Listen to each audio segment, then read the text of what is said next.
Everybody, it's the Goots and Andrew Lee. It's Goots' Wrestling Pod. Happy WrestleMania week. Andrew Lee, happy WrestleMania week. Happy WrestleMania week. Wow. This is exciting week, kinda. Not really. Actually, I got news for you. I might go to WrestleMania. This one? Yeah, I'll tell you. So I have to rent a car Thursday and Friday anyway, and I'm getting a little stir crazy here, and it's only 4 hours away, Vegas, and I have Oh two yeah, comedians. that's right. You're close to Vegas. You're actually in driving distance. Yes, right. Yeah, and my two friends are going to have an Airbnb, and they're going to buy their tickets Friday morning, and they're looking at the $200 range each night. And I'm like, well, I can extend the rental and go with you guys and crash at the Airbnb. I'm kind of getting a little stir crazy here in the house, and I'm not going to be able to have time this weekend to look for a car. So I kind of want to do the trip just to do the trip. And so I might go to Yeah, just to WrestleMania. get out the house and stuff like that. That's not a bad idea, you know? Yeah, it's not. Yeah, and again, I want to emphasize it's not because I'm excited for this card, but I do kind of want to drive to Vegas. I do want to see Vegas again. It's been a minute, and if I only spend $500, because I'm also going to throw my family some money to watch the dogs, why not check? I had a good time. I have not had a bad time going to a WrestleMania. So I mean, I guess it's the first. I mean, even when the matches suck, it's just fun to be there. So, you know. Do you think you will gamble? Absolutely not. Absolutely not. I need to Oh, buy a car, bro. I can't. I yeah, can't. yeah. Just throwing money away. I got it. Yeah, but I mean, I have to have a car the next few days. So I'm like, why don't I just extend it till Monday and check out Vegas? So that's the first update. But I mean, if for whatever reason they're like, we're not going to get tickets or you can't stay with us, because I'm not going to get in a hotel room. I'm only going to go if I have to get to stay at the Airbnb. I'll watch the first night, but I got to be honest with you, the second night, if I'm not there, I'm going to go have Easter dinner. What about you? Yeah, I'm actually having Easter dinner with the family, so I'm not gonna watch, but people can feel free to send me lifetime spoilers. I'm a big spoilers guy. Speaking of WrestleMania, do you want to go over the actual card or something? I do. I want to go over the card. I also want to talk about AEW on Max. What do you want to talk about first? Should we talk about Well, WrestleMania and we're on Max? WrestleMania, so let's stick with WrestleMania for now. Okay, great. So I have the card in front of me. First of all, I gotta say one thing. All right. So they used to have a pre-show before Mania. Like when I went to the one in New Jersey, the 35 in 2019, they That was had a Tony bunch. Nese. Which one? Wasn't that the one Tony Nese won the cruiserweight title? Tony Nese won the cruiserweight title. The Major Brothers won the tag belts from FTR. It was a really fun pre-show. It let the wrestlers be on WrestleMania, and it looked like it was fun to watch on TV. I think there were 4 matches on the pre-show. This was a 2-hour pre-show before WrestleMania. This year, there's a 3-hour pre-show each night. No matches. I guess you would consider the pre-show matches are on SmackDown the night before. And I kind of think that's bullshit. I think if you're going to have a 3-hour pre-show, there should be matches on it. I'm sorry. Are you sure they're not going to have any pre-show matches? No, they haven't had a pre. No, they don't do pre-show matches anymore. They consider the SmackDown before the pay-per-view now the pre-show.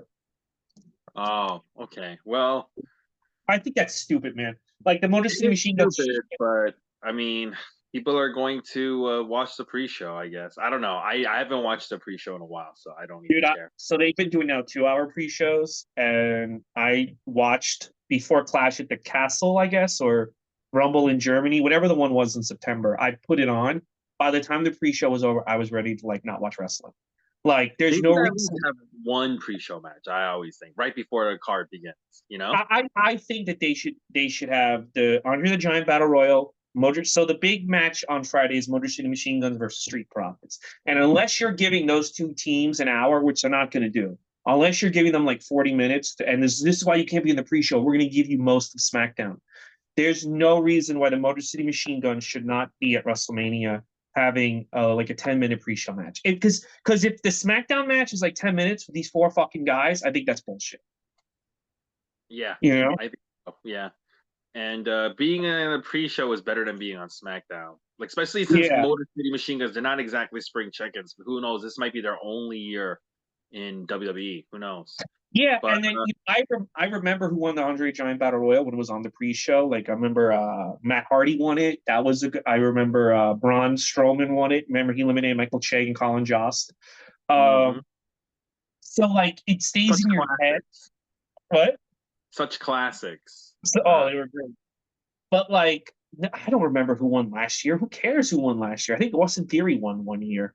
It's like, bro, just have these on the pre-show. Like it, especially now that it's 3 hours.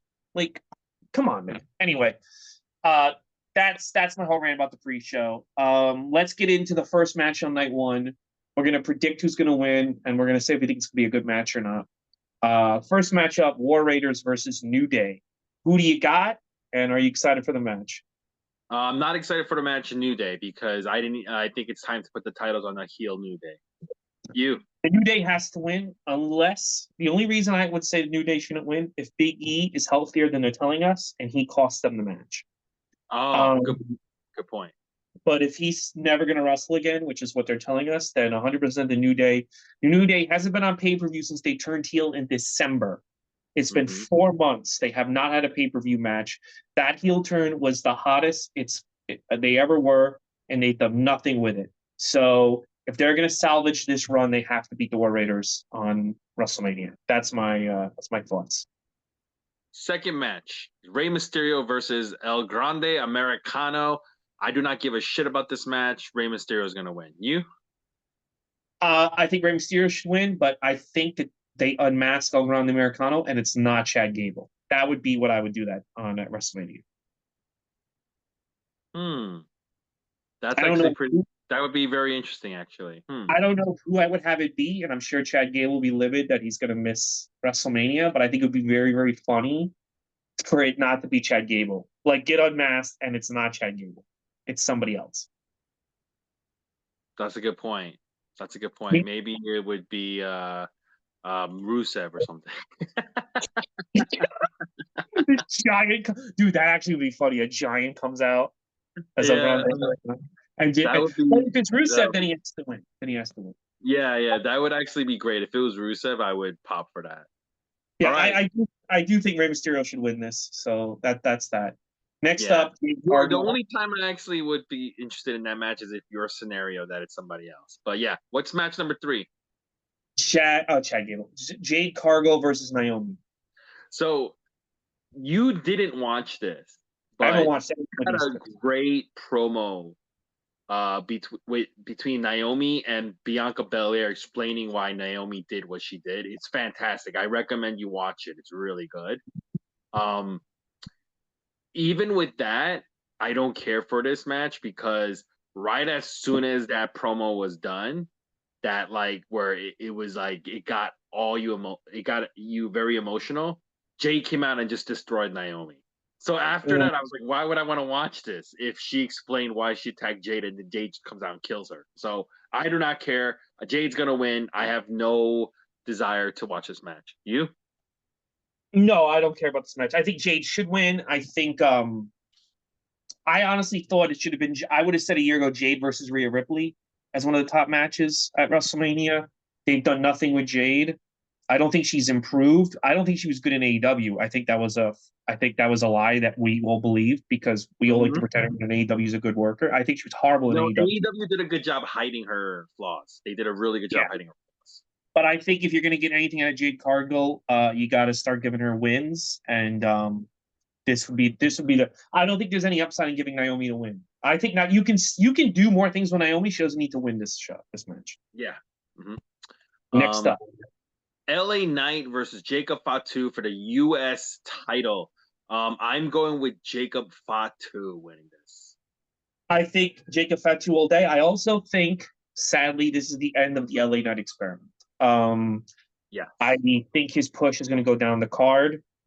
I think I don't ultimately don't see a future for him. I think the moment to strike with him was a year and a half ago, if he was going to mean something. And then I think even after he beat Logan Paul, they could have done stuff. They haven't. I think this is the end for him in terms of being at the top of the card. So Jacob Fatu's the future. He should be in the main event next year. I give it to Jacob Fatu. Yeah, and I think beating LA Knight's a big stamp for Jacob Fatu. So this is perfect. This is actually a perfect matchup for Jacob Fatu in WrestleMania. Unfortunately, I do not care about this match at all. Um, It's just, it's a means to an end. Kind of like Cena Big Show was at 20. It's a means to an end to tell everybody this guy's going to the next level. yeah, exactly. Yeah, this is the next guy up because he's not beating just a schlub. He's beating like a gatekeeper. LA Knight's kind of Yeah. like a gatekeeper. Yeah, but Mm-hmm. like I said, unfortunately, I don't really care for it. Yeah. This next match, though, I do care about. We're talking about the WWE Women's Championship match. Tiffany Stratton, the champion, versus the challenger, Charlotte Flair. I did not give. I did not even know this match was happening. I did not even know who the champion was until 2 weeks ago when they had that amazing promo between these two. Now I want to watch this match because I think it's going to be a cluster. Um, I am going with Stratton to win. I can't wait for this match. What about you? Yeah, I don't understand people that have said that promo a week ago ruined anything. We talked about this on the podcast last week. I think if you were upset by the promo they cut about divorce and Ludwig Kaiser, you're a fucking tool. You don't get wrestling, and you don't also understand that the build up to this WrestleMania has been horrible. And that promo segment and watching Charlotte stumble over her words got me excited for WrestleMania. Yeah, I mean, you don't understand wrestling if you got butt hurt over that segment. and maybe Tiffany Stratton went against the script only 2 years into the company. She just went into business for herself, like she's Shawn Michaels in '96. Maybe, but even if that is the case, then she should be given a raise because she actually made this WrestleMania interesting. Here's the bottom line: Tiffany has to win. There's no other finish besides Tiffany winning. You know what? Someone brought up a great point, and I didn't What? realize it until they said it. They were like all the other four horsemen, women, whatever the fuck they are, Four, Bailey, four. yeah, Bailey, Becky, and Sasha Banks. They've Yeah, changed up their characters. Their characters have evolved. They've added different moves. They've become like different people than they were 10 years ago. And they're like Charlotte is the same fucking wrestler and the same character, except she's had horrible surgery done since 2015. Like Becky Lynch in 2017 and 2019, those are two different wrestlers, man. Same thing with Bailey. You can and Charlotte's just the same shit every single day. I'm the queen. I'm the queen. I'm the queen. She stinks. It's over. It's over. And if the rumors are true, I'm going to tell you what the money match is: Tiffany Stratton and Mariah May. That is the fucking money. rumor. Okay, so people who are listening, the rumor is that Mariah May, who signed with AEW for 2 years, her Mhm. contract is up, and she is possibly not looking to re-sign with AEW, but come to WWE. That is the rumor that Yeah. Ray is talking about. And if And if that's the that's true, rumor, tech Tiffany. That's a money feud right there. yeah, I can see, I can see that. Yeah. But All I right. mean, beyond all that, I'm going to say this right now. This will be the match of the night. This match is going to steal the show for night one. It's the only match with any heat on this fucking first night. And but if Charlotte wins, it's all for nothing. Charlotte's role should now be getting the new generation ready. That should be her role. I agree.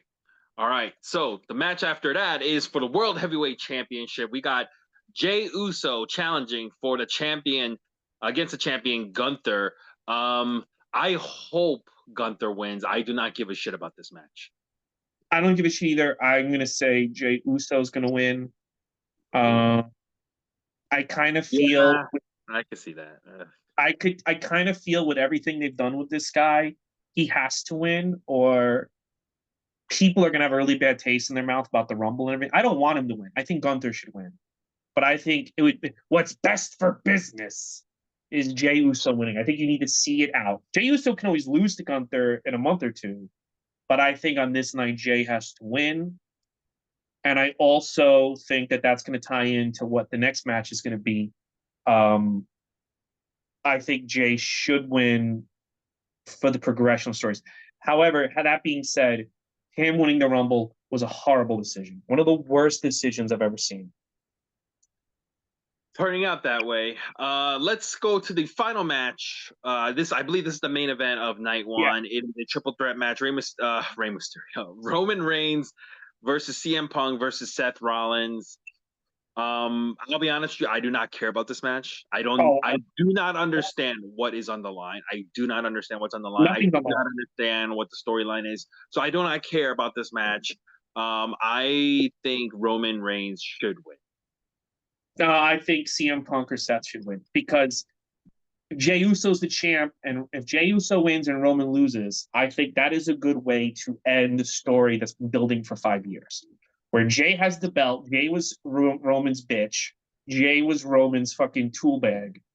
He was being beaten every week by Roman, but now Jey is the champ and Roman has nothing. I think that would be a great place to leave Roman for his next extended vacation where the next night on Raw, Roman acknowledges that Jey is now like the top of the food chain and he's not. And then he goes away. And then I think there's something you can do with Jey and Roman down the road. Again, you can go back to that. I think CM Punk should win, but I also think that this match is stupid. I think that they are literally pulling things out of their ass. You know, Seth Rollins said this match is for the future of the industry. If they win, there's gonna be no more WWF. The other two guys, I'm like, what are you talking about? What are you talking like? It's not based in reality. Dude, there was the Booker T Edge feuding over the shampoo commercial at WrestleMania 18 was a better story than this. This I story, totally forgot that happened. I totally forgot that actually happened over the shampoo commercial. I remember that. Oh my gosh. That that's a was so better story. stupid. That is there's more effort in that than there is with this Roman Punk's Seth Rollins story. There's like Yeah. no, at least there you like, well, okay, Booker T lost on like a lot of money making a commercial. Like, all right, like I understand, like that's something you can relate to. I wanted that job and you got it. Like, there's not like what, and then the whole thing with Paul Heyman. Someone wrote a great point. What does Paul Heyman do for Roman Reigns? Roman Reigns he just stands there half the time. It's not like he like Yeah. interferes. Why is Roman so upset that Punk? Why do they want this guy? Yeah, it doesn't make any sense to me. I have no desire to watch this match. There's nothing about it draws me. But let's go to the next match for the night number two. Night It number is two. night number two. It is the tag team title match for the women's tag team championship. We got Liv Morgan and Raquel Rodriguez, the champions, versus the challengers Bailey and Lyra Valkyria. I do not care about this match at all. I think Liv and Raquel have a lot of juice going right now, and at least more than Bailey and Lyra. So I'm going with Liv and Raquel. You? Yeah, me too. I think Liv should win. Yeah, I think Liv is proving that Liv has improved so much in the ring. She gets better every year. Keep Liv strong, brother. yeah, I believe that. Uh, AJ Styles versus Logan Paul. Oh, I don't AJ give a should shit win. about this. I do not give a shit about this at all. Who are you Uh, giving it to? AJ, I'm giving it to Logan. Logan. Okay. I don't Um, want to, but I'm gonna give it to Logan. okay. All right. Fatal four way for the IC belt. We got Braun Baker, the champion, facing three challengers: Penta, Finn Balor, Dominic Mysterio. I think Braun should retain. You? This is a match where whoever wins, you can do a good storyline coming out of it. Like if Dominic wins the belt, I think there's a story there. Penta wins, there's a story there. Finn, I'm gonna go with Braun. I think Braun should be protected. I think the other three guys can survive the loss. If you're gonna do something where Dominic pins Finn, that protects Braun, and then you can go off in a different direction with Dominic. But I think Braun should win. I think Braun should win too, but I don't give a shit about that match at all either. No, none of these matches have anything going for them. No. Sin City Street Fight. Damian Priest versus Drew McIntyre. I don't care. Actually, I just don't care. I would give it to Drew. I think you need to build back. You haven't really done a good job. They haven't done a good job building back Drew after he lost to Punk 27 times in a row. So I give it to Yeah. Drew. I don't All see right. you Yeah. know Wait a I'll go. minute. I don't really see a future with Damian Priest. I kind of think whatever they can get out of him, it's done. You I know? will pick the opposite just to pick the opposite. I'll go with Damian Priest just so that I could be opposite from you. All right. Um, Triple threat match for the women's world championship. We got Io It's Sky, the another one with a champion. horrible story. I did not know Io Sky was champion. Io Sky versus Bianca Belair versus Rhea Ripley. I think Rhea should. No, you know what? Keep the belt on Io. Just keep it on Nope. I give it to Bianca. Bianca Belair. Io. Okay. I Again, don't care. you know this storyline's horrible too. You want to know you know this storyline, right? You know what the storyline is, right? I'll be honest with you. I don't want to know the storyline. I just don't want to know. Hold on. I don't want it taking up space in my brain. Like I'm so like disinterested. I just don't want This to is take it up. WrestleMania. Bianca wins the Elimination Chamber, so it's originally supposed to be Bianca versus Rhea. Rhea loses the belt clean to Io Sky on a Raw, right? So that's it. Then Rhea just complains for weeks, and then they just put her in the match because she was upset she wasn't in the match. That's stupid. That's dumb. Horrible, horrible. That's dumb. It's a participation trophy. Yeah. Final match for the undisputed world title. We got Cody champion I don't versus think that's a title match. I what? think Randy Orton is going to have a mystery opponent this night. Who would you have Randy wrestle, and who do you think they're I going would to? love to see Randy versus Nick Aldis. That's the only way I would actually care about that match. But and Randy could win if it's against Nick Aldis. If it's against anybody else, I don't think I would give a shit.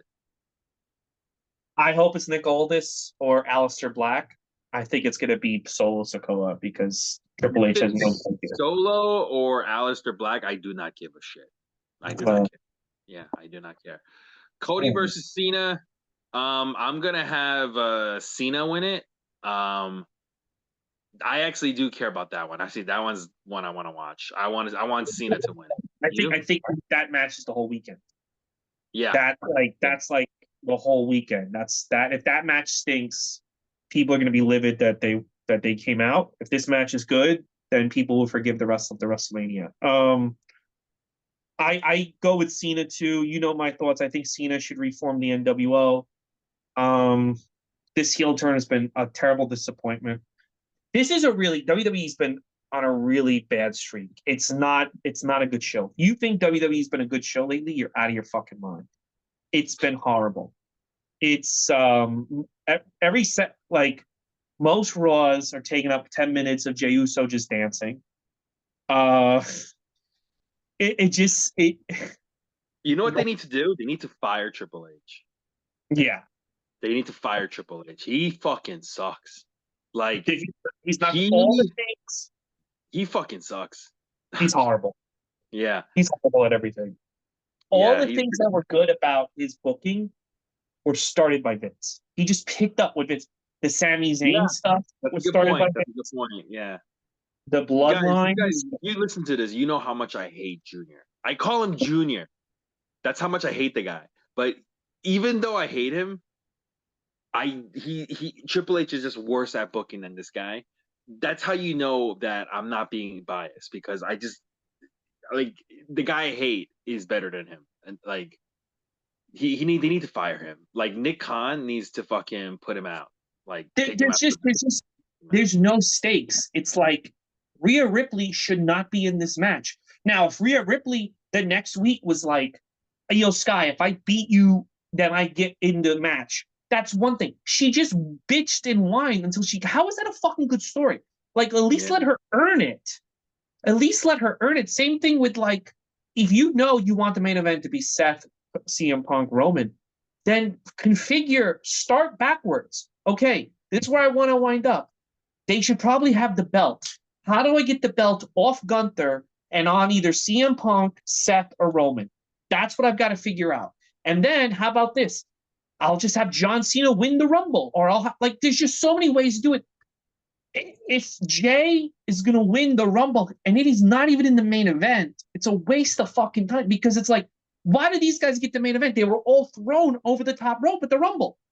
So you just get it no matter what? Like, it just is like the whole purpose of winning the fucking Rumble. Imagine if Yokozuna fought Bret Hart in the opening match of WrestleMania 9. Well, Yeah, Hogan's the no, main no, no. event.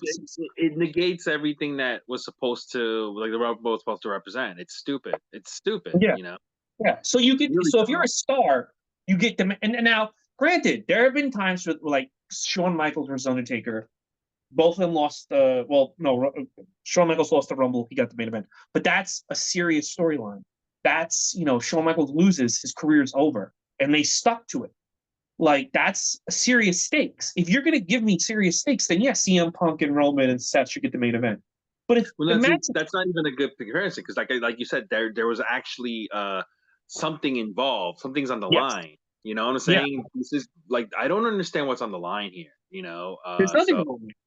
It's not stupid. even a number one contender match. Now that would make more sense. Like whoever wins gets the title match at Backlash. Like there's nothing. The more I watch wrestling from 1996, the more I hate watching wrestling that's now modern day.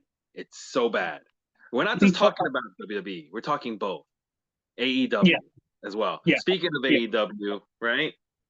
Okay, yeah. This is I'm really starting to get annoyed with this because it makes no sense logically. So So I actually don't know what you're going to be talking about. So tell me what you are actually like referring to. there is a reporter.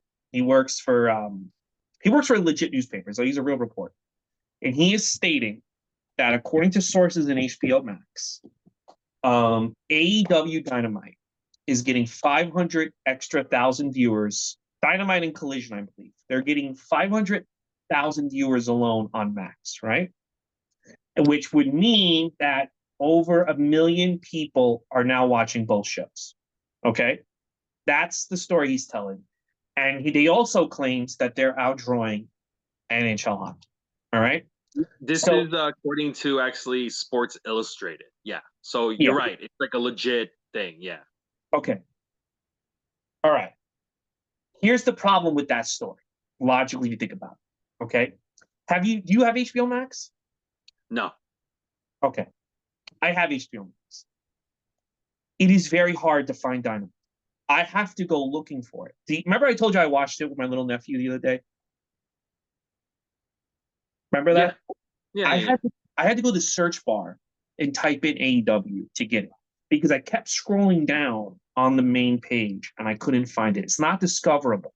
Now, you have Netflix, you have all this stuff, right? No. But you've used it, right? Yeah. Hmm. So like you go on Disney Plus because today there's a new episode of Daredevil Born Again.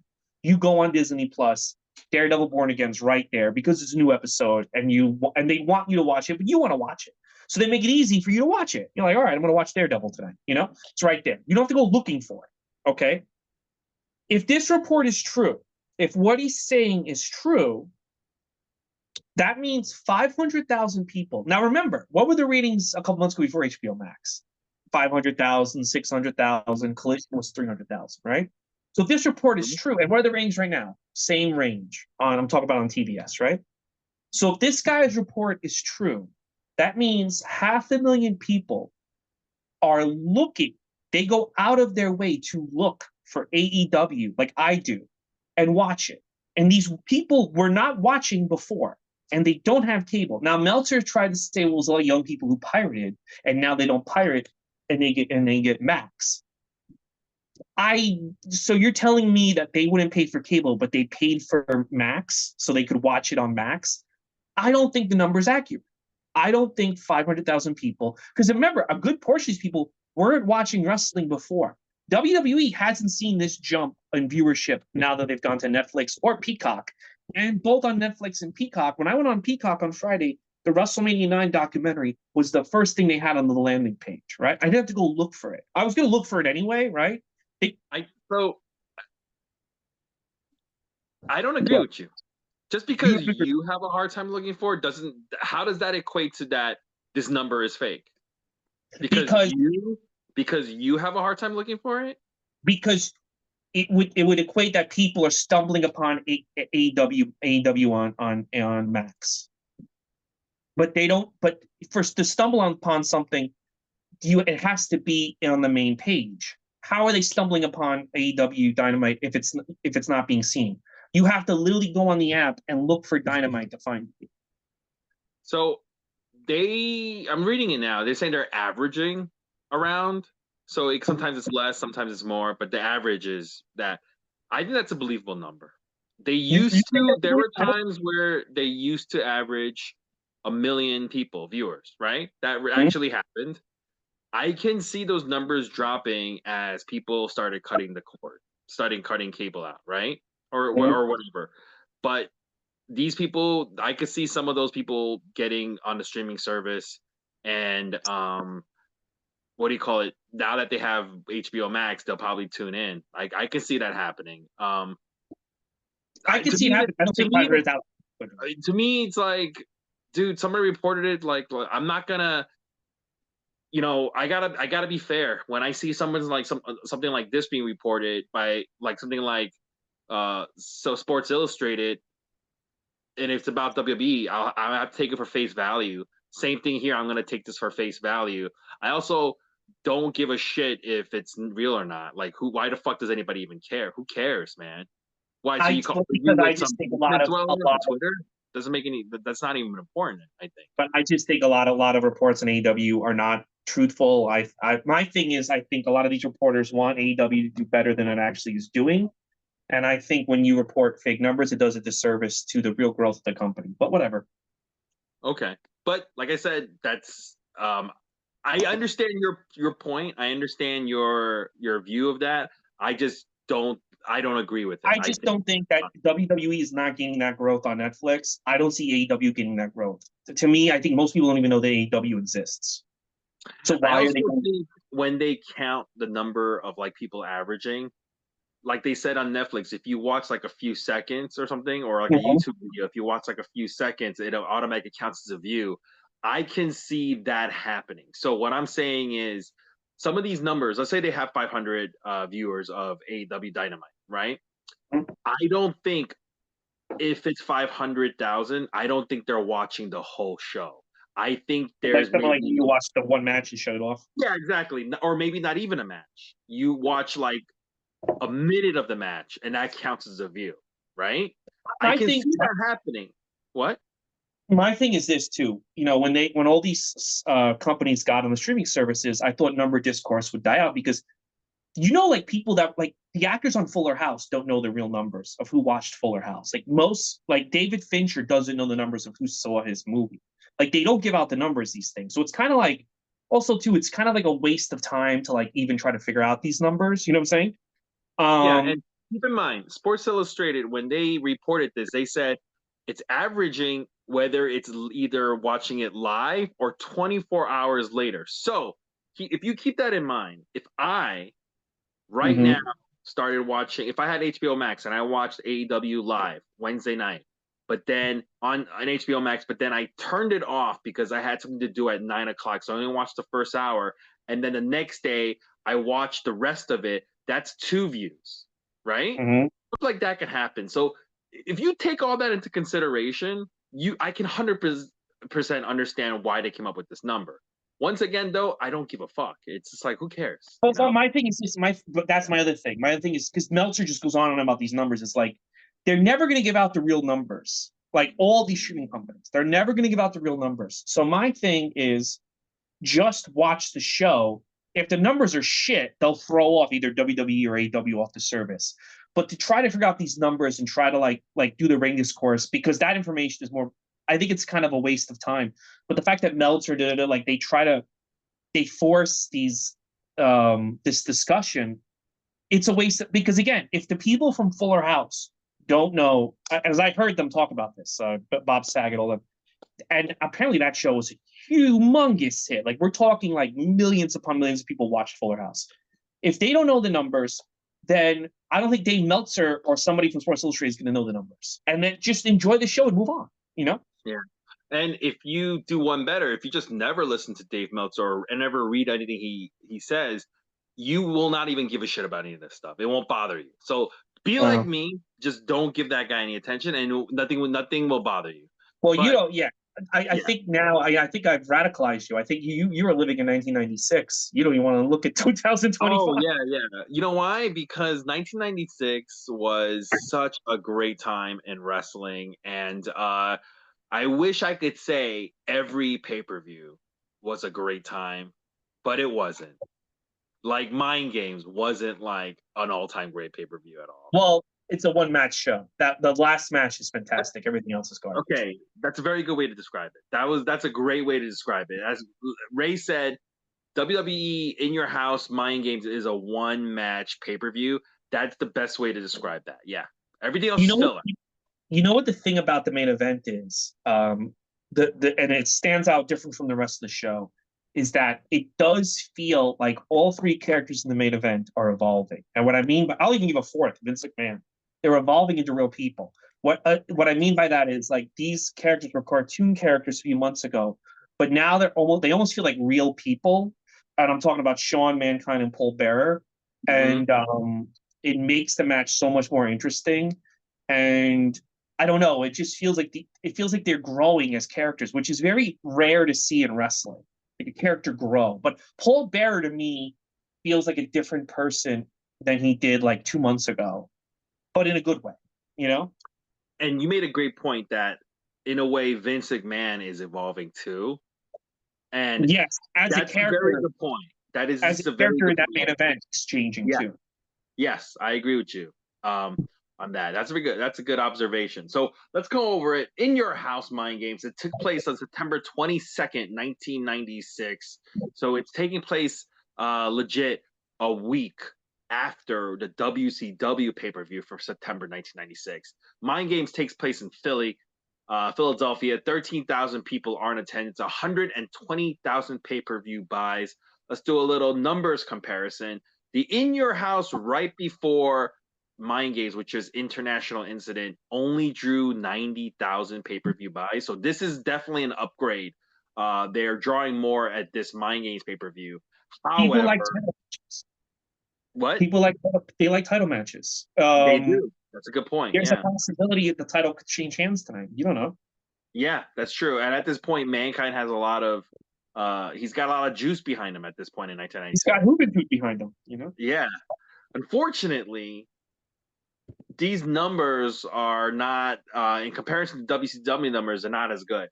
A Fall Brawl, which took Mhm. place, like I said, a week before Mind Games, it drew 11,300 people in attendance. However, the pay per view buys was 230,000 pay per view buys. So 100,000, more than 100,000 pay per view buys more. They're still getting killed by WCW in financially. Um, Um, yeah, and you can tell on this show he is a little desperate to beat them because there's a few moves that to yeah, me smell of desperation. when he's talking Um, about he's talking about Vince McMahon Jr. You could yeah. feel Junior's desperation in this pay per Well, it's view. funny. Throughout the show, I felt it, but then at the end of the show, I felt something different come out of Vince McMahon, and we'll talk about it as we go through. But yes, he is thinking outside the box. There's two things that he does on this show. Well, there's one thing that's mentioned. We don't see it, but it's him definitely going outside the box to try to rattle the fan base in WCW. And one of them happens in the opening match. Let's get right to the first match, baby. Yeah. The first match we have, by the way, Jim Ross, Vince McMahon Jr., and Mr. Perfect will be on commentary. I don't know if you noticed this. While they're standing there trying to, introducing the pay per view, there's people with signs in the back. One guy has a sign that says "McMahon for God." You see that McMahon for God sign? So Mhm. fans already know. Some fans know this guy is not just a ring announcer. Well, people also WWE, listen Philly, and they're smarter fans. And yeah, ECW, watch ECW, they're telling you Vince is the owner. So yeah. That sign, Vince McMahon for God, was held by Janelle Grant. Actually, she was forced to do that. Um, there was also a Tony Gurria rule sign, and there was a "Hey Sonny, fat guys do it better" sign, which I dude, really, I'm telling you right now, I will put money those guys are ECW fans that came to the yeah. show. Hey Tony Sonny, Gurria fat guys. rules is such a smart Mark fan thing. That's like somebody bringing a sign being like, Kerwin Seifley, best director ever. He's Yeah. the backstage director, Kerwin Seifley. Hey Sonny, fat guys do it better. That's pretty funny. Yeah. Well, yeah, let's get to our first match. It is a Caribbean strap match. We got Justin Hawk Bradshaw with Zeb Coulter, or Uncle Zeb at this point, uh, versus Savio Vega. Justin Bradshaw had a great theme. I like that theme music. That was some pretty good theme music. Yeah, I It's don't not, know why they yeah. didn't let it. If you guys get a chance, go on YouTube and just look up Justin Hawk Bradshaw theme song. It sounds pretty good. Savio Vega, before he comes out, he's getting interviewed by Kevin Kelly, a very young Kevin Kelly, who basically talks directly to Justin Hawk Bradshaw. And he goes, "Hey, Bradshaw, you want to be on the pay per view? You stinky cowboy. Well, now you're on the pay per view. I'm gonna whip you bad." So here we go. Opening match: Savio Vega. Uh, Forever will be opening match guy. It's not 1996 unless Savio Vega's in the opening match. Yeah, that's true. They actually, commentators tell us, Salvio Vega actually already had a match tonight. He had a match at the Oh, the free for pre-show. all. Yeah, on Mm-hmm. the pre-show free for all. Unlike WrestleMania 2025, there's matches on the pre-show, and Salvio Vega just had one. So they were like, this guy is not at 100%, which is crazy. Do you think he got paid twice that night? Yeah. I think that they had this plan for him to have an impromptu strap match. I think they had this planned all. Um, Yeah. All right. So, there's a strap match, and Justin Hawk, he just starts whipping Vega really badly with the strap before the match even begins. The match, for it to officially begin, both guys have to have Yeah. ends of the strap on their wrist, but that's not happening. The You know fight what goes. pissed me off? You know what pissed me off? Harvey Whippleman just started the match without them being connected. It's like that's like starting a steel cage match while still constructing a steel cage. It's like, come on, man. Like fucking Yeah. But Justin, I think it's because Bradshaw attacked so quickly. I'm not sure. I will say this: Harvey Whippleman was not a good referee. no. No, Did he you wasn't. He was a better manager, not a good you know referee. he's still there, right? Yeah, but he doesn't do. He does like, I don't know, go for work or something. You Yeah, know? he like we need like someone we need someone to like go buy like golf balls for a sketch and they sent him to do it. Yeah, yeah. Um. So this is an interesting part of this match. This is a regular match, but something interesting happens. So this is very early on in the match. They start fighting on the floor, and seated in front row is Paul Heyman, Paul E. Dangerously, um, the Sandman, and Tommy Dreamer from ECW, because we are in Philadelphia. When fans see them on camera, there's an ECW chant that starts. And then Sandman, he spews beer all over Savio Vega.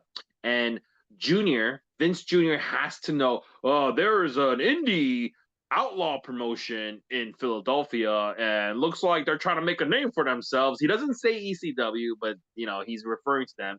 And officials have to come out and they have to make them go away. And this takes Jerry away from the Briscoe, match. Richards out there. Yeah, and this takes away from the match greatly. Nobody's paying attention to this match. They're watching the Paul, Sandman, and Tommy Dreamer get escorted out. Eventually, so this is a strap match, so you got to touch all four turnbuckles. And they're doing the thing where the Bradshaw is touching the turnbuckles first, and right behind him, Salvio Vega is touching the turnbuckles without Bradshaw realizing it. And then eventually, at the last turnbuckle, the fourth one, Bradshaw yanks Vega, who goes flying into the last turnbuckle to win the match. Kind of like what happened with Vega versus Stone Cold Steve Austin like a few months ago. See, average opening match, but that stuff with the ECW gives it that extra grade of a plus.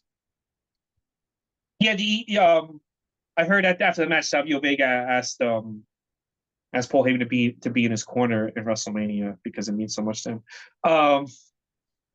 I yeah, this match was nothing, but it's famous for the ECW thing. Again, a lot of this caused the internet to explode. They did a very, very good job of making it seem to the viewer, and I know that this was all set up with Paul and Vince and Bruce, making it seem to the viewer like a ECW like legit invaded, bought tickets, and fucked with Savio Vega. Like they did a very, they filmed it in a way where it's just on the side. So if you're like a Sean Ross Sapp or you're an internet guy, you'd be going ballistic right now on the internet about this. So the smart fans went nuts It is a way to, and I think it was a way to kind of garner the same type of controversy that NWO was doing. That's exactly But what it felt like to me. Yeah.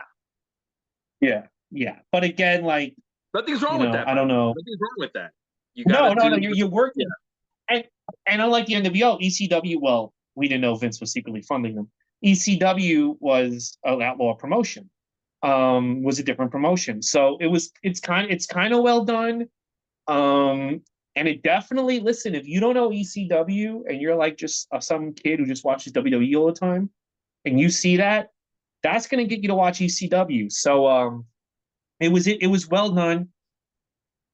I'm wondering, like, I know what Vince said, that he wanted ECW around because he could, like, he basically kind of implied that that was, like, ECW was secretly like NXT for him, right? He didn't say it like that, but that's what he kind of implied on the ECW documentary.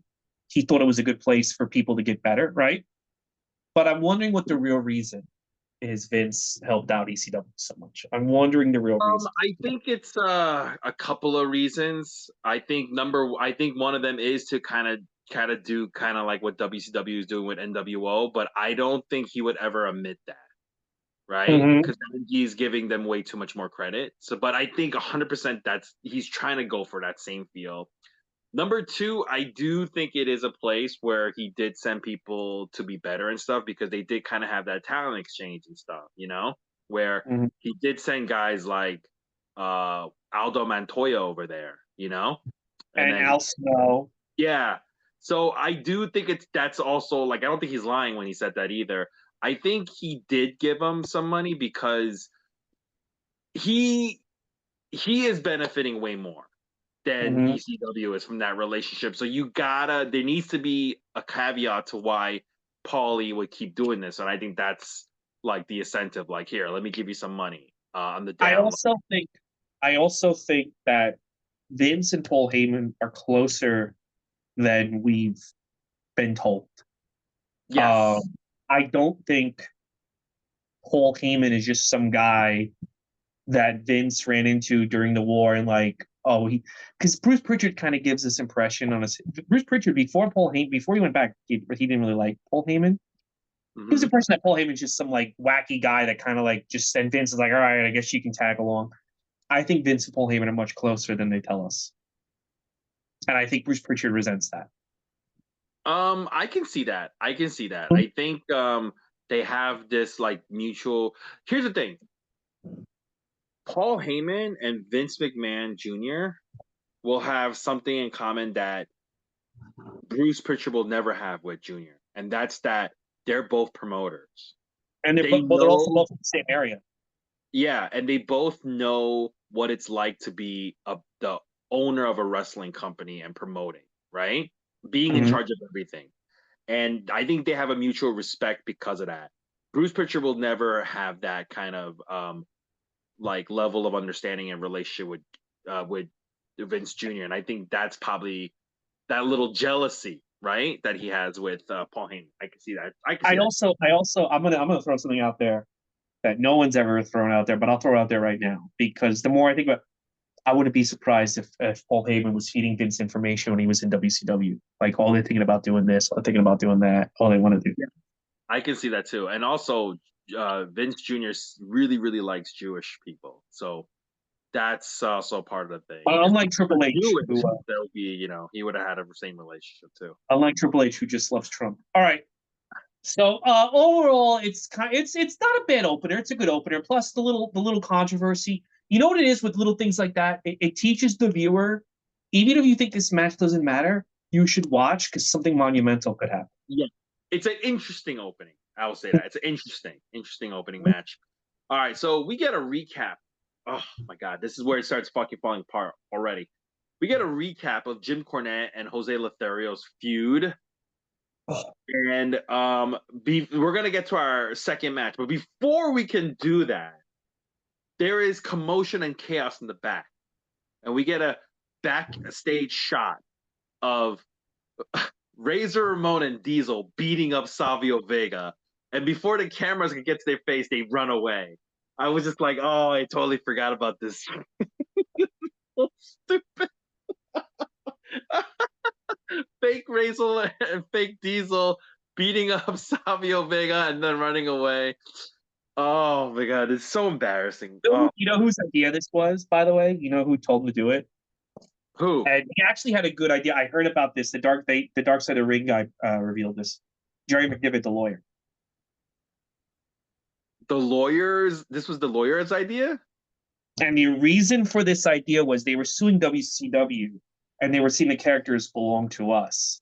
And the lawyer said, to win the case, give different wrestlers these gimmicks so you can prove in a court of law that these characters are eternal, like Mickey Mouse or James Bond, and different actors play them. Ah, that makes a lot of sense, and that actually gives it a good excuse. That makes it a good excuse, in my opinion, actually.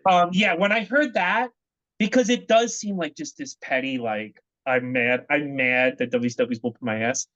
When I heard that, I'm like, okay, that's almost like I hate to use the term 4D chess, but that does make because they did win a lot of money from Turner, and Yeah.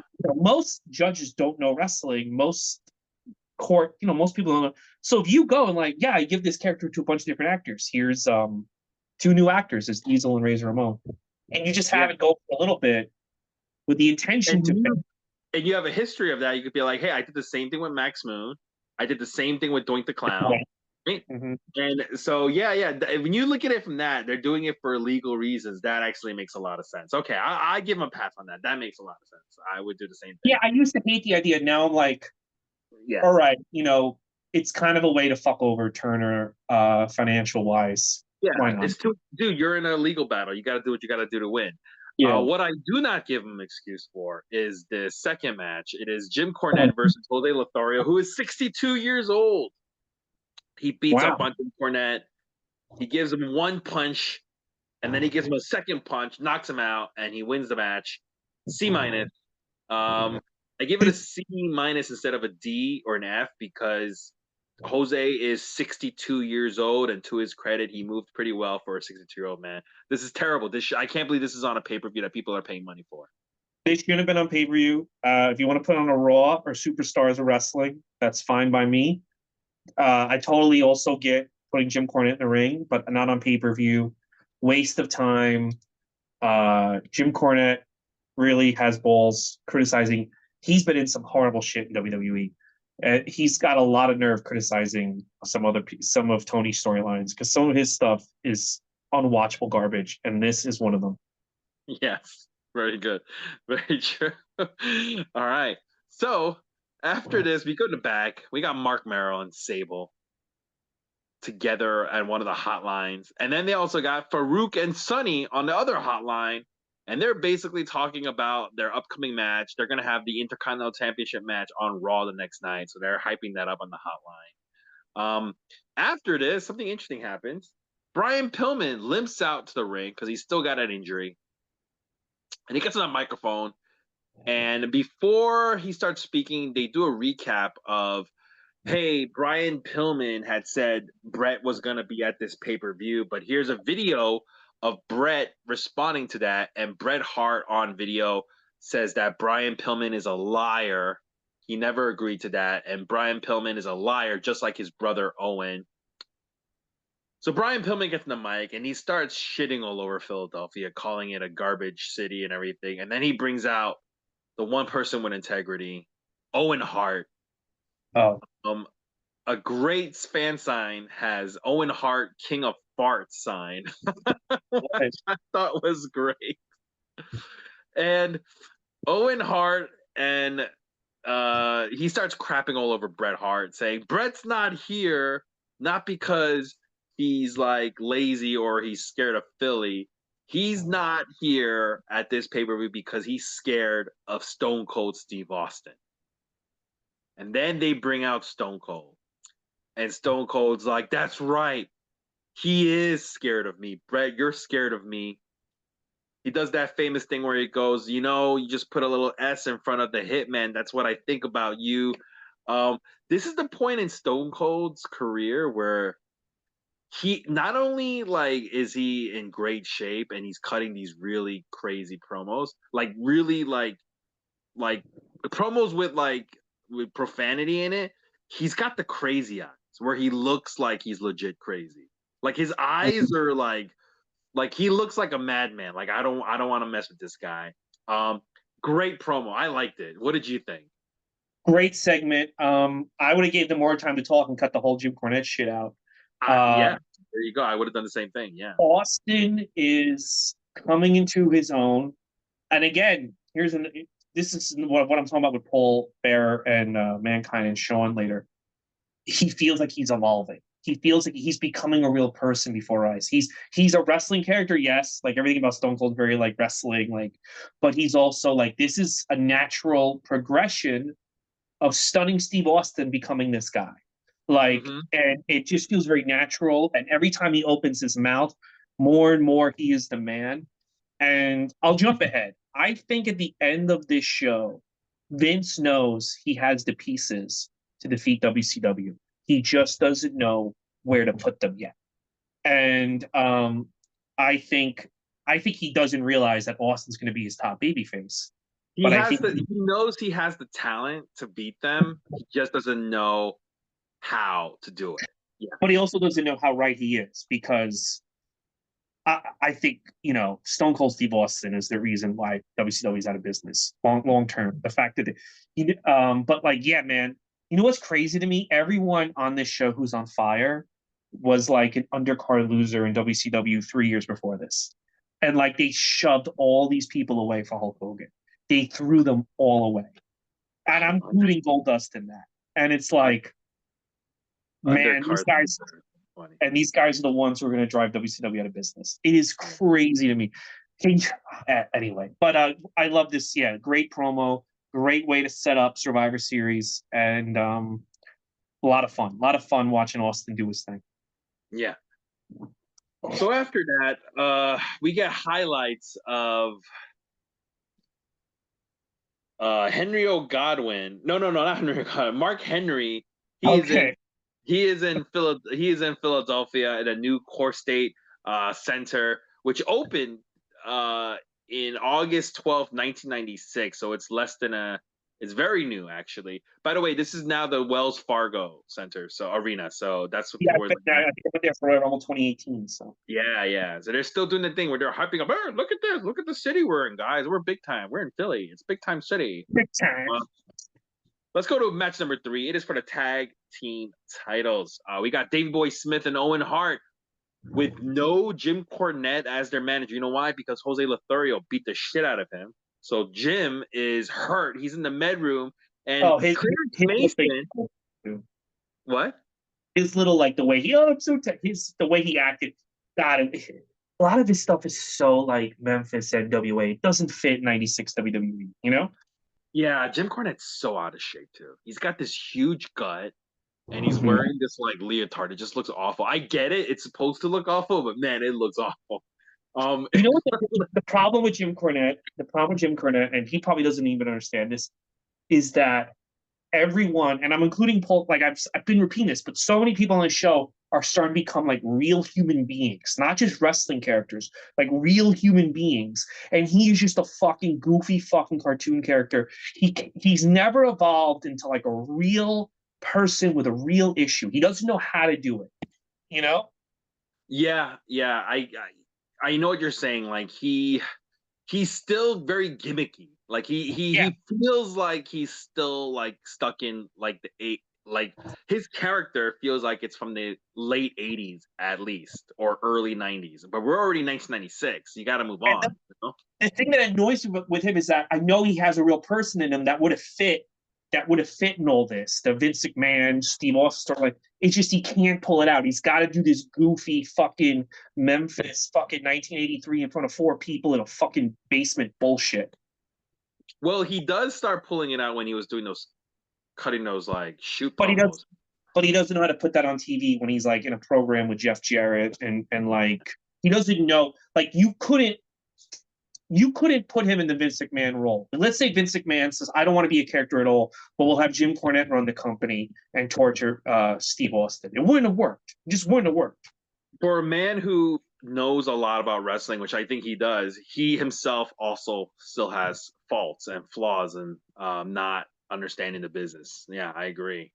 And then He some every parts where he doesn't. I love listening to him on the podcast, and Yeah, he's right about so many things. But then I watch him, and I'm like, you know what? If I was someone like Will Ospreay or someone like Kenny Omega, I would just literally be like, bro, I'm watching '96 WWF. You fucking stink. You make me look like I'm fucking The Rock. Like, who do you think you are, bro? Like, you fucking can't do this. You can't do this. You're the Young Bucks, but you're fat. But no, that's good. That's good. All right. like, who are you to So, tell me I stink every week? so Jim Cornette's hurt, so he can't manage. So Clarence Okay. Mason, the lawyer, he's in the bedroom. He's like, "Yo, sign these papers over. Find these papers." So Jim Cornette signs it, and Davey and Owen are going to be facing the Smoking Guns, the champions, with Sonny.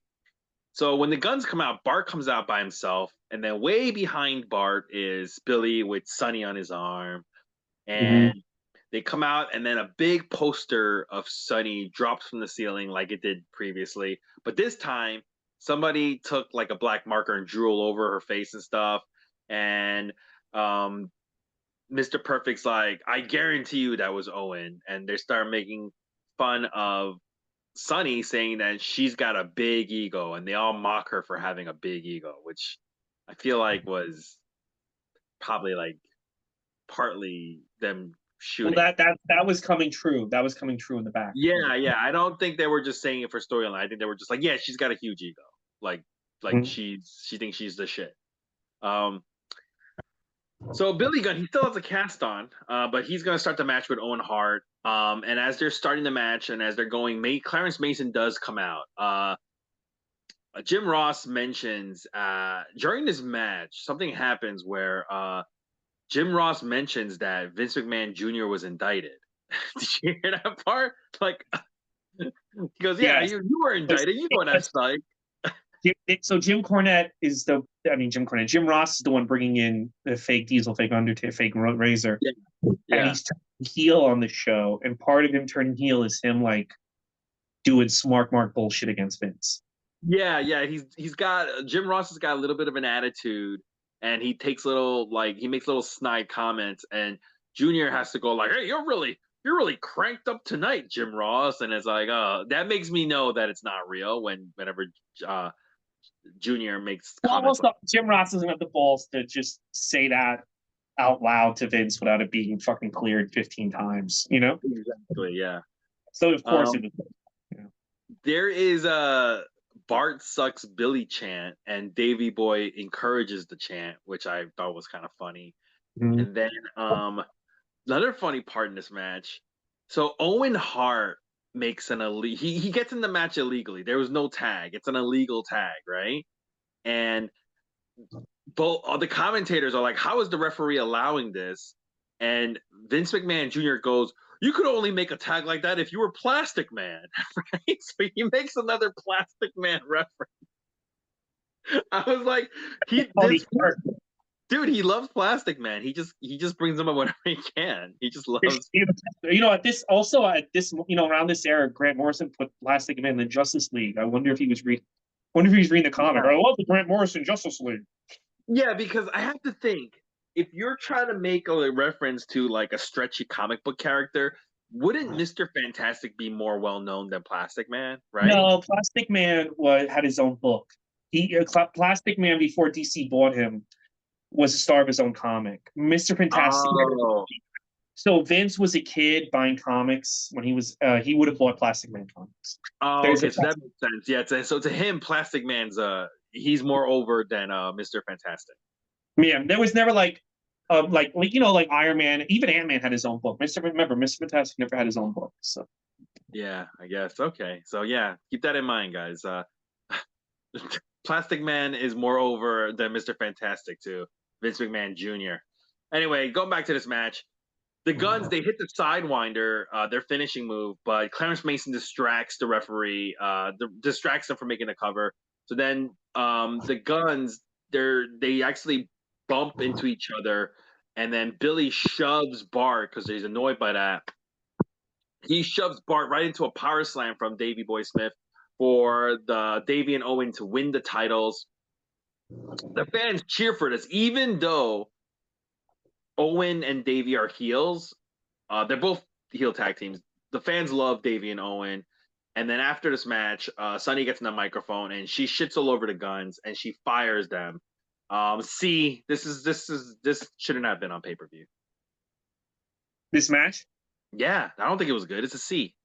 Yeah, I don't know. I don't like heel versus heel. I don't think that they have. I don't think right now they don't have the juice to do heel versus heel this long on a pay-per-view. I do You're right. like, They don't have. You can do it if there's enough juice. You're right. Like you could do or heel, but there's not enough juice in this one. You're right. you have Owen Hart like basically calling Brett a coward and like palling with these two bloodthirsty animals in Austin, and then we're gonna cheer. The only reason we're cheering him against the Smoking Guns is because the Smoking Guns stink. It's not. We're not cheering for Owen because we. It's just, and they do this again next month. It just was like, again, it just shows how bad the tag division was in '96 because you based it all around this one woman.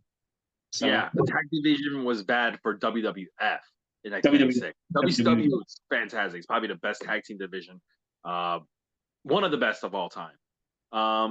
So after this match, we have Kevin Kelly. He's in the bowels of the arena, and he's with Paul Bearer and Mankind. And Paul Bearer says, "Oh, Mankind is gonna be champion. I'm finally gonna be the manager of a champion again." After this, we get a recap of the problems between Jerry King Lawler and Mark Henry. Jerry King Lawler, he threw coffee at Mark Henry and even slapped him in one of these backstage segments. So we're gonna go to match number 4, Jerry King Lawler versus Mark Henry, who everybody on commentary states this guy is not ready to be in the ring. He's just too new. And they start going at it. The fans, Philly fans, showing how smart they are, they start chanting USA for 2 Americans. It's fantastic. So stupid. USA, USA. They're both fucking from America. What the fuck are you guys doing? That makes no sense.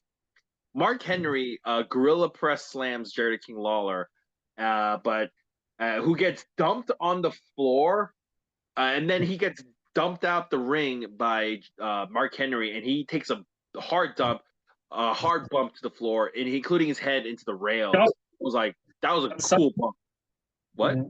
He takes a hard dump on Sunny. That was crazy. Yeah, it takes a hard dump on Sunny. Yeah. Jerry King Lawler, he starts hitting. He takes the fake quarters out of his trunks and he hits Mark Henry with it. But Mark Henry regains control, and then he puts a backbreaker rack on Jerry King Lawler to win the match. After the match, Leif Cassidy, Marty Jannetty, they run in to try to attack Mark Henry, but Mark Henry fights them both off. Then Triple H attacks him, and Mark Henry just like picks him up and then throws him onto the rockers after the match. I gave this a B because I know how green Mark Henry is, and for someone to be that new to have this decent of a match, I was like, all right, I got to give him credit. So I gave this a B for that reason. I give it an A++ because I think that this was the match where Triple H found the role he was meant to play, which was basically a complete fucking bitch for the babyface. And this is where they should have kept him, including today. He should still be getting just thrown out of the ring by Braun Breaker. I love us. Triple H. Triple H like was probably stewing after this. Like, what do you mean I got thrown out of the ring? He didn't recover from that for like decades later. Who? Triple H. I'm saying like that's why he had this mentality that like he always had to be positioned or made to look good because I think he had PTSD from shit like this. Yeah. But this is where he belongs. That's the thing. He belongs being thrown out of the ring by Mark Henry in his second match. That's the perfect role for him. With all this other stuff that we had to endure all these years is not. He's miscast. You know what I realized Triple H is? You know what I realized he is? And this is where he should have stayed? He's a henchman. He is like Dr. Doom's like second in command. But he's not supposed to like, he's like Claw in Secret Wars. Claw is not supposed to take over Latveria. Claw is just supposed to be like, Dr. Doom, this is what's going on. Or he's like Toad. Like the minute like Toad becomes the main villain of the X-Men, the whole thing falls apart. And that's basically what Triple H is Toad. He's Claw. he is the Black Order to Thanos. He's not Thanos, and that's the problem. He's Fabian Cortez. Yes, yes, he And can never make. when Fabian Cortez did try to be the top guy, that shit was boring as fuck. Exactly, but we've had, imagine Fabian Cortez was the main, then becomes the leader of the X-Men. That's what we've had to endure with Triple H all these years. Man, he is such, dude. I mean, it was fun watching him getting dumped out. Yeah, I mean, he did it well. Especially because we watched it yesterday after he said that Donald Trump is doing good heel heat. Like, he's like, man, what a heel that Trump is. Like, he's such a fucking. I mean, I want to be like, that this is not wrestling, you dumb fuck. Like, that's not like, we're not talking about wrestling, you dumb stupid fuck. This is like real life. This is like people's lives. Like, Triple H is such a fucking idiot. I hope he has heart problems. You know what? You know what? I believe everything in the Janelle Grant lawsuit is true, and I still believe down deep Vince McMahon is a better human being than Triple H. I still believe, even with everything in that lawsuit being true, because you want to know why? Because Triple H will do far worse things to you behind your back. At least Vince will be like, I'm gonna like suplex you while we have sex and call you a piece of shit. But if your fucking nephew's in trouble, he'll be like, okay, I'll bail your nephew out. Triple H will let your nephew fucking rot. I don't know. I do not like Triple H. I've never liked him. The China thing to me is such a huge deal, and there needs to be an investigation into that. The way he played fucking China, like, I don't know. I know she's an adult, but the way he did it was so fucking fucked up. And he did it in a way that even if she was like, whatever, she couldn't, even if China was like, I'm so happy you're fucking Stephanie McMahon. This is the best day of my life. Her life was still fucked because of the way he did it. I don't know.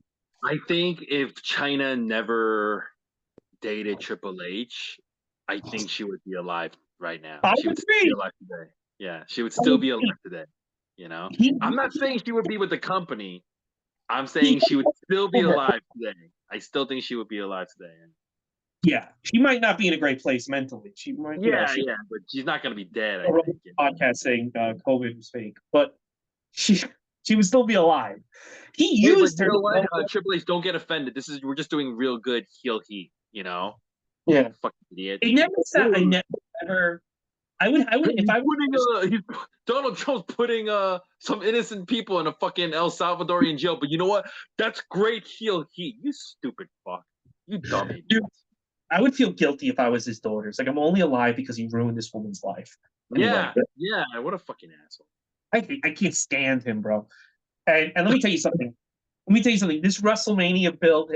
You know what? I'll agree with you on that. I fucking can't stand that fucking asshole. What? I can't stand that fucking asshole. I don't like him either. That's what I said. Did you say I can't? I don't agree with you? No, I said I agree with you. I was like, I agree with you on this. I can't stand that fucking asshole. And it's just also because this build has been comically bad. It's almost like they're trying to sabotage the company. How bad this WrestleMania? It's like, I'm going. Like, I might go. I don't know if I'm going, but like, you can tell how bad the build is. Like, these people are so fucking stupid. They'll go. I might go. I don't know. But like, that's how it feels. Like, you're just so fucking dumb. You're gonna go to this. You're gonna go to our shows. We don't have to put any effort into storylines. Oh man, that's funny. Anyway, let's keep going. All right. So the commentary team, they start hyping up the next pay-per-view, which is Buried Alive. It's the first unsanctioned WWF match we're gonna have. It's gonna be in October. And it's gonna have Undertaker in it. But before that, Undertaker's gonna have a match here, and it is against another one of his arch enemies, Goldust, which what? What annoyed me about the hype though for the Buried Alive match, Vince goes, the title definitely won't be on the line for this match. But I'm just like, yeah, but if Mankind's the champion and he's buried alive, he's gonna be dead, right? So like, wouldn't you have to vacate, or at least like permanently? Wouldn't you have you're to? right. That's stupid. That is stupid. Yeah, that doesn't make any sense. It's telling you right there that Mankind. Yeah, it's either telling us that it's stupid. You're right. That's dumb. That is really stupid. That's one of those things where they didn't really think it through. Yeah. All the way. You know. Wouldn't Undertaker be the champ if he buries the guy alive and the guy can't get out of this grave? He can't defend the belt the next month. So just give Undertaker the belt. He beat him. Yeah, it's stupid. Anyway, Todd Pettengill, he's still with the company, and he recaps the issues with Taker versus Goldust. I do like this period because Undertaker's got like these two like monster or weird characters that are like his arch rivals, Goldust and Mankind, because he's like constantly having matches with these guys, because like this is way better than like a year or two ago when Undertaker's having these one-offs with like with Kama and Giant Gonzalez, and it's like none of it's working. This is them. I like this. He has like these. It's like Also, you're watching a superhero with actual supervillains. Also, Dustin and Mick Foley are such better workers than everyone they've given this guy. So, like, That's true. Steve Roberts, who's been a good worker that they shoved this poor bastard with. So, I would have liked it if they gave him like a third, like weird character, like I villain. mean, they could, Kane eventually. Oh yeah, we're gonna get there. Oh, that's right. Okay. This is all, by the way, this is all setting up Kane. Every single thing we're watching between him and Paul and Mankind is setting up Kane. So, all right. So this is the penultimate match. Match number 5. It is a final curtain match. I was like, what the hell does that mean? Final curtain was what? It's actually basically all it means is that you can only win by pinfall. You can't win by countout. You can't win by DQ. You can't win by submission. Only by pinfall. Goldust with Marlena versus Undertaker, who basically no longer has Paul Bear, and he beats on Goldust until Marlena distracts Undertaker so that so that Goldust she gives him actual gold dust, the glitter basically, and he throws it in Undertaker's eyes. I like that, by the way, that he act like I wished he would have kept doing that. Like his gimmick is like, how like Great Muta has like the fucking mist, right? Mhm. Like that's his thing.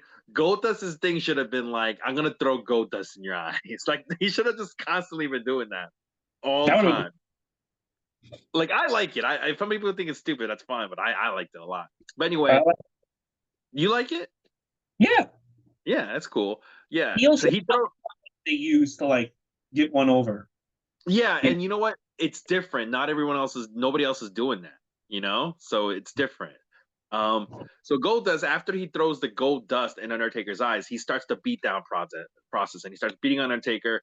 However, Undertaker does fight back, and then he hits a tombstone to win the match. But even though he hit the tombstone to win, the first one to fucking get up and leave is Goldust.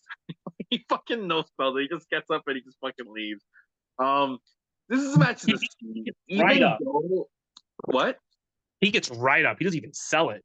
Yeah, he doesn't even sell it. I don't know if he was annoyed, if Goldust was annoyed, but because here's the thing with Goldust and Undertaker is that unlike Mankind and Undertaker, Goldust and Undertaker was a lot more one-sided, where Goldust would get his ass kicked a lot more. And I wonder if Dustin Rhodes was either annoyed with that, or I also know at this point Dustin Rhodes was heavily into drugs, so maybe that was it. He's just like all fucked up. I gave this match a C. It's just an average match. What about you? This is it for Goldust as part of like the main event scene. He gets moved up. He has a dark match next month at Very Live with Shawn Michaels for the belt, but it's not on the pay-per-view, so it's not even like anyone sees it. He moves down the card and never goes back up ever again. The next time he's even remotely he is. He's in the main event of Canadian Stampede. That's a 5-on-5 match. But after that, the next time he's remotely near a main event is when he fights Cody at the first AEW show. And then he never No. At the first that was not an AEW show. No, was it? No, it was an AEW show. That's right. That's right. I hate giving that motherfucker credit. But yeah, it is an AEW. But he never. That's it. There's 2 more times where he's in like a main event, like this match matters, and one of them's a 5-on-5, and the other one's with his brother, and they didn't really have anyone anyway, so they had to, make that count. Yeah, he does it. I think this after this, Vince loses a lot of faith in him, and he's basically a mid Carter for life. Yeah. All right. So after this, Kevin Kelly, he is with Shawn Michaels, who says, I hate, and normally I'm cool, but I'm very nervous about Mankind because he's a wacky cat. And but I'm gonna give it my best. And then these druids come out and they bring out a casket, and then Paul Bearer walks out too, and they put the casket by the side of the ring. They open the casket, and out comes Mankind. And they're gonna leave the casket there ringside. And we're going to go into match number 6, our final match for the WBF title. We got Mankind with Paul Bearer versus the champion, Shawn Michaels, who comes out with Jose Lothario. So these guys, they fight on the outside, and Mankind, he eats a drop kick to the concrete. He exposes the mat, and then he gets drop kicked, and he falls on it, and then what's his name? Shawn Michaels throws the mat over him and stuff, and he just he stomps on it. Shawn Michaels dives on it, and then he shoves Mankind into the concrete. Just all over the. It's all unnecessary at the end of the day when you're watching it. I think Shawn Michaels' strategy was he saw what Mankind did to Undertaker, and he's like, I've got to defeat this guy right away. I've got to just destroy this guy right away to pin him. Otherwise, I'm not going to win. And I feel that's a strategy because he goes to Sweet Chin Music very, very quickly. But I think he's like, I've got to go nuts before this guy goes nuts. Because if this guy goes nuts, I'm going to lose, just like Taker lost. Good point. That is a good point. So Mankind, he moves the Spanish announce table, right? But they don't actually do anything on it. But they just keep fighting. They fight back and forth. And then Shawn Michaels, they're fighting on the floor. He suplexes Mankind kind of onto the steel steps, and Mankind's left leg hits the steel steps. And then they get back in the ring, and then Shawn Michaels, who's supposed to be the good guy, he just fucking shoves Earl Hebner in the face, shoves him down, which Jim Ross said was really stupid. This is the thing with Shawn Michaels. He will do unprofessional shit like this in the middle of a match, kicking Vader in the face, shoving Earl Hebner in the face when you're the good guy. Why would you do shit like that? It's part of what the story they're telling about Shawn. I don't think he did that. I think Earl knew that was coming. Oh, okay. I just think it just looks. This guy's supposed to be the good guy, and he's acting like a fucking douchebag. The story they're telling this match is Shawn can't be the cutesy wootsy, I'm so sexy dancing retard. He's got to actually fucking bring it. And I think the character is overcompensating by attacking everybody. Okay. All right. Okay. Well, that's fair. So Shawn Michaels starts working over that same left leg that hit the steel steps. So it's Mankind's left leg is hurt. So he gets a pen from Paul Bearer, and he starts stabbing himself in the leg to kind of regain feeling. And this allows him to start the beatdown process on Shawn Michaels. But Mankind takes more bumps, unnecessary bumps, on the steel steps.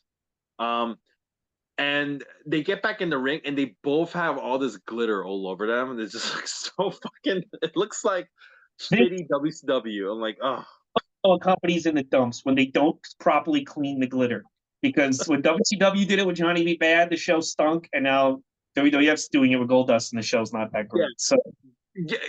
Don't get me wrong. This is a good match, but it's can you guys should have fucking swept that shit up, So Mankind, he gets put into the hangman news thing on the ropes, but then he gets the mandible claw on Shawn Michaels so that Shawn Michaels can't take advantage of him. Then Shawn Michaels starts attacking Mankind's right hand, and when he starts hitting it with the chair, he starts biting it, and then Shawn Michaels, however, he gets backdropped onto the floor, so he's also taking bumps on the floor, and then he eats an elbow drop from Mankind, and also a neck breaker. However, even though Mankind has done all these moves to Shawn Michaels on the floor, he still can't get the win, and because he can't get the win, Mankind starts getting like he starts going like he starts panicking and getting frustrated, so he starts yanking out his own hair, and then he fucking goes outside and he starts slamming chairs and he throws some of the chairs into the ring and stuff. Like so he it's all strategic, but it's made to look like he's just like in character that he's going nuts because he can't win. Mhm. Um, and then Mankind decides to put Shawn Michaels into the casket, but then that's ringside. But Shawn Michaels starts fighting back, and then on the second turnbuckle, they take a back suplex through that Spanish announce table that they had moved earlier in the match. Now this is 1996, so you're not seeing shit like this a lot. The last time I seen like a table spot like this was like Bret Hart versus Diesel, right? So it was like holy shit. And then when that happens too, Vince McMahon Jr. he actually gets off the commentary headset and he starts talking to Shawn Michaels and the referee. And he looks serious. He looks like he's taking control. Now, maybe he really I got the sense that he was legit worried for Shawn and Mankind, right? But he also could have Mm-hmm. been a moment to be in character to give instructions to Earl for whatever, you know what I'm saying? Yeah, Like I I'm do. gonna be concerned, but I need to like tell them what to do next. But whatever the case is, either way, it's such a tremendous touch that makes that spot so much better. Whereas in AEW, not that like Tony Schiavone's going to get up and give instructions. In AEW, fucking Will Ospreay could light Kyle Fletcher on fire and put him through a table, and they'd be like, "Whoa, what a spot!" You know, like Yeah, and I think that's when wrestling is good because I got the same sense that you did, where I didn't know if Junior was doing that because he was legit concerned or because he was actually giving instructions or whatnot. But that's when wrestling is good when you can't really tell, and you he has a know? look on his face. He has a look on his Mhm. face like he's annoyed, but you can tell in the character it makes him look. Why are these guys taking these risks? Like I don't want them to take these risks, you know. Mhm. But also he could be annoyed because like Earl's not doing what he wants him to do. Like you don't know, and it just like it adds so much, man. It adds and it makes that spot, dude. What do we see? I mean, we saw John Moxley rip apart his body the other day, and this Yeah, table was was so impressive to me. And it was. it would just be an afterthought on Raw or SmackDown, you know? You know what? It's this is the best way I can explain Mick Foley. He he's not like a great wrestler, but he's got a great mind for wrestling, I think, right? I There was his match, his WrestleMania match with Edge. He did something similar where he set up the table early so that Mhm, it's in your head, right? Like, oh, that table is in your back of your mind, and then they go back to it later, right? And he mhm. kind of did that here. He moved that table early in the match so that you see it and you're hoping, oh, somebody goes through the table. And then when it finally happens, it's that explosion. And that's all Mick Foley, you know? I think that's, genius of The, him. the other thing I'll say about Mick Foley, I do feel that he is evolving in this match in real Mm, time. A lot of the things that, to me, I saw him as selfish and stupid when he would fight Vader 3 years before this. A lot of things he's doing now seem to have a real purpose and a real purpose in terms of telling a story with Shawn. And I also feel Shawn, both these guys are like taking it to the next level in this match. yes. Uh-huh. Mm-hmm. That's a good point. That's actually a good observation again. Damn, look at that. You're on point with our observations today. Yeah. So after that spot with the table, Mm-hmm. um, Paul Bear starts distracting the referee as Mankind he gets the he one of the chairs and he starts climbing up the turnbuckles. Remember, this is even though they just went through the table, this is technically not a DQ match. This is just like this is not like a no DQ match. It's not a hardcore match. It's supposed to be a regular match. So he's getting the chair and he's gonna come off of it. But remember when Mankind got frustrated and he threw those chairs into the ring? There was one set up and Shawn Michaels runs, steps off that chair, and hits like a flying sweet chin music Oh, to good. the chair that Mankind is holding to his face. It's such a cool spot. And it was great. And then fucking Vader runs in and then he stops the fucking pin from happening, and that causes the DQ. Shawn Michaels knocks him out of the ring. It's almost like he did nothing except for the DQ. He just knocks him out. Then Paul Bear hits Shawn Michaels with the urn. And then Sid Vicious comes out and he fights Vader to the back. And then Mankind puts the mandible claw on Shawn Michaels. And he signals to Paul Bear, open the casket, which is at ringside. And Paul Bear opens the casket and Undertaker fucking pops out of the casket. Both Paul Bear and Earl Hebner's reaction to Undertaker coming out is chef's kiss. Paul Bear goes like, ah! And then Earl Hebner, he doesn't react until he sees Undertaker, and the way he reacts is just fantastic. It was a really good trick because Mankind opened the casket earlier. Yes. There was nothing there. And the announcers even go like, well, we really thought Mankind was going to jump out of the ring or something. So like, okay, I guess there's no tricks this show. And then when they reopen the casket and Undertaker's there, it's a great moment. It's a great use of the Undertaker gimmick. And the crowd just goes nuts. Yeah, at this point, you're right. The crowd is just at a fever pitch because number one, that table spot was cool. And then right after that, you're doing that fucking flying Sweet Chin music into the fucking chair, which was also cool. Then Vader comes out, which is like, still, it's Vader. And then you have fucking Sid come out. That's like, people are just going nuts now. And then Undertaker pops out. So at this point, like, you're hitting the peak of the orgasm, you know? It is fantastic. So Undertaker, he fights Mankind all the way to the back. The crowd just going nuts for this wild ending. After the match, I gave this whole match, this whole thing, I gave it an A. I think this is a must-watch match. But in typical Shawn Michaels fashion, after this match, he starts doing this fucking stupid-ass posing. He shows his fucking ass tattoo. Hey, let me lower my trunks. Let me show you my ass tattoo. He fucking slingshots himself down to the floor, no selling any of the shit that he just went through, dancing and shit. I'm like, you fucking idiot. This is why they were beating them. This is why they were beating them. He has it, but he doesn't. That makes any sense. Yeah, no, it makes perfect sense. A great description of Shawn Michaels. Where Vince, and I do believe this is him breaking character, says, great job to Shawn and shakes his hand. And in that moment, that's the moment I'm like, Vince knows, and I think he knows. I think that's the moment he realizes I can beat WCW. I just haven't figured out how yet, but I have the tools. Because he does. He has the tools. He has The Rock at developmental. He has Kane dressed up like Diesel. He's got Mankind. He's got Steve Austin. He just doesn't realize how to put them all together, you know? Yeah. Mm-hmm. Mm-hmm. Good point. That moment he'll be okay.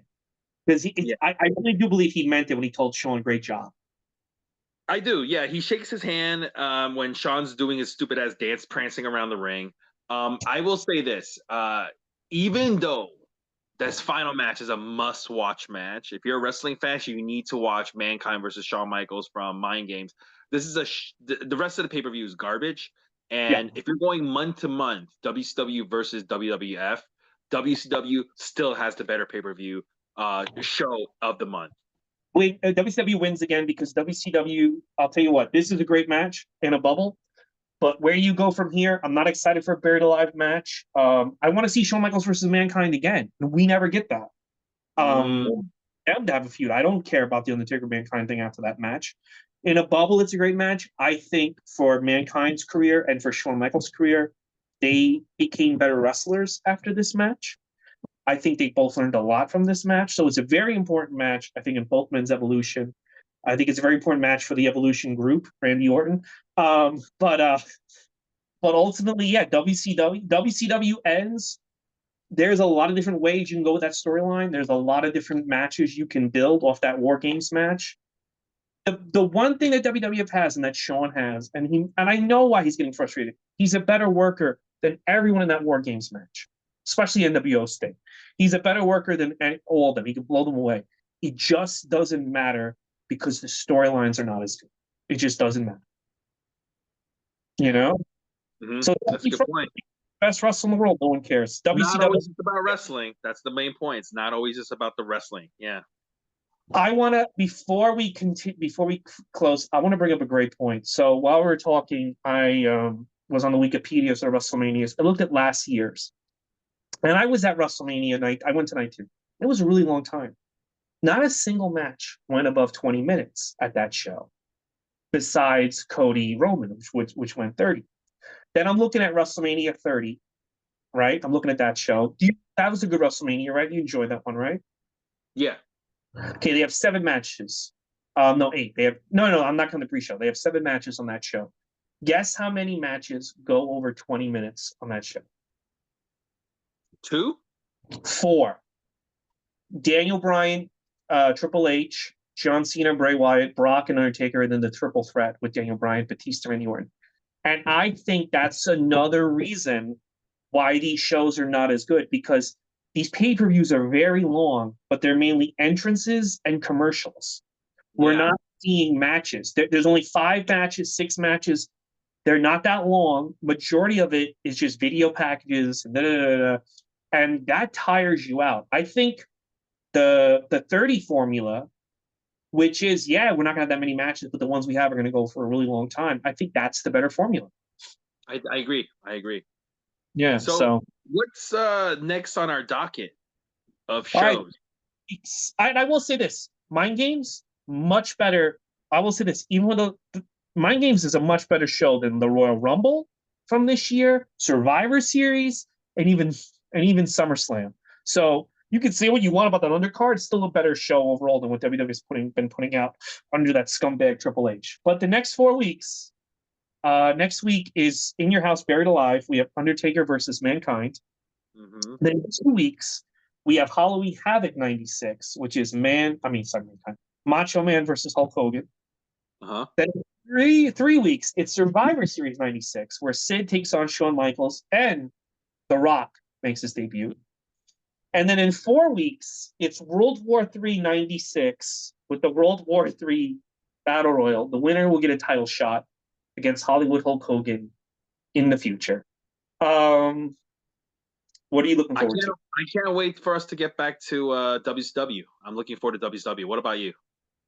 Yeah, I'm looking forward to Survivor Series, actually, and Halloween Havoc. I am curious if they make any improvements to the 3-ring battle royal, because it was an abortion the first year. They have to have learned some things if they're going to redo it again this year in 96. So we'll see. I wouldn't be surprised if they didn't learn jack shit from it. I mean, listen, the booking has gotten better. So, I mean, I don't know.